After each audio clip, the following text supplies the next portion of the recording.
In a continuous wave downpack technique, the heat carrier is inserted into the gutta-percha mass. Color changes indicate where the gutta-percha is changing temperature and being thermosoftened. The heat is kept on as the carrier is pressed further and further into the gutta-percha mass. As the carrier moves apically, gutta-percha is forced laterally into canal irregularities.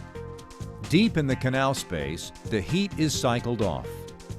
Downward pressure is kept on the cooling carrier. This continued pressure, in turn, exerts pressure on the gutta-percha, forcing it into more lateral canals and anastomoses. After several seconds, and when the carrier has reached its ultimate depth, a second, 1-second burst of heat is applied. 1 second later, as the carrier begins cooling, it is rocked side to side in the canal space. This motion separates the gutta-percha mass into a segment apical to the heat carrier tip and a segment coronal to the tip.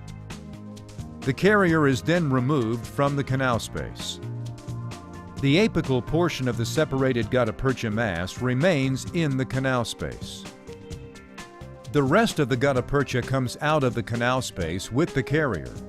A small pre-fit plugger is inserted into the canal space and used to tamp down the apical plug of gutta-percha.